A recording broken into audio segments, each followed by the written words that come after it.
Hi, I'm Janelle Monae, and right now you're watching hiphopwired.com.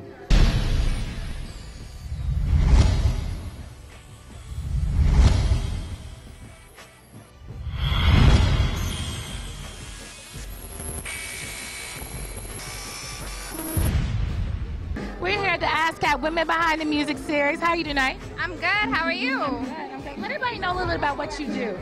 Okay, so my name is Jennifer Drake. I'm the director of the Rhythm and Soul department for ASCAP.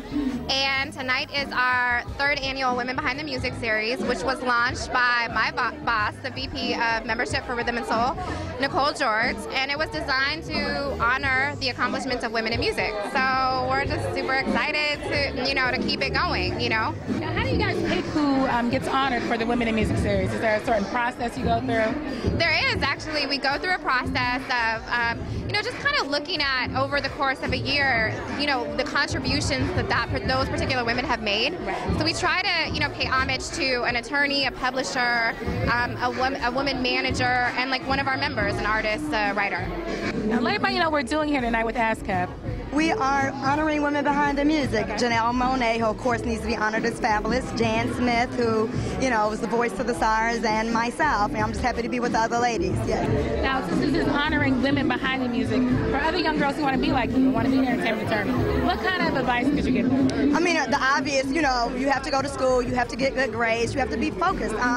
This is a job, despite what area of law you're practicing, we pay attention to details. If you are a little spastic and all over the place, this part may not be good for you, but if you can sit and read a 60-page contract and still focus and not get caught up in a lot of the hoopla, I think a lot of people nowadays think everything about entertainment is sexy.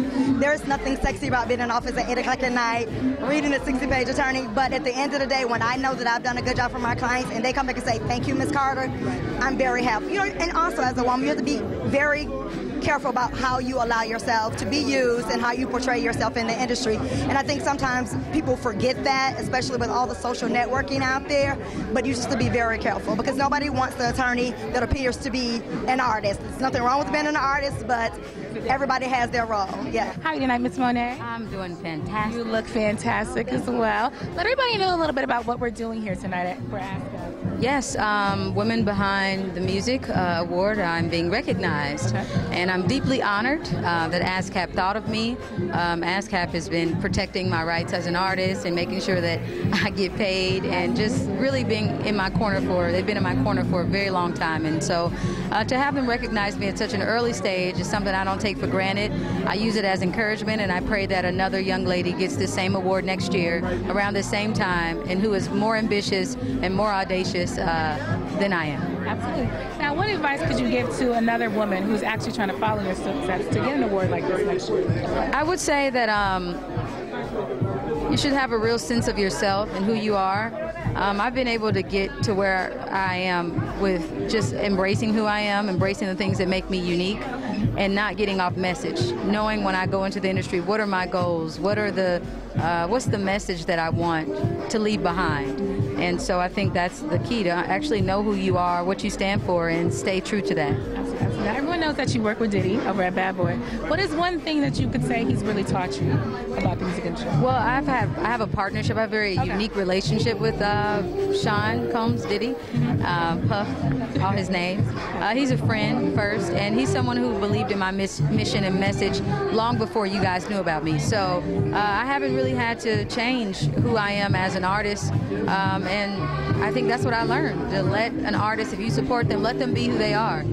So I'm in the building with Jan Smith. How are you tonight, Miss Smith? I'm doing great. How are you doing, Danielle? Good. So let everybody know a little bit about what we're doing here tonight.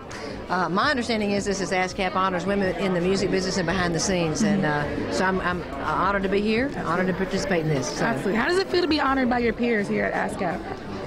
Being honored by my peers is always the greatest thing. Absolutely. You can get recognized for different things in the field and different things in the music industry, but when people that do what you do recognize you, that matters more to me than anything. So I'm really. And being that you are a vocal coach, and I heard you work with Drake.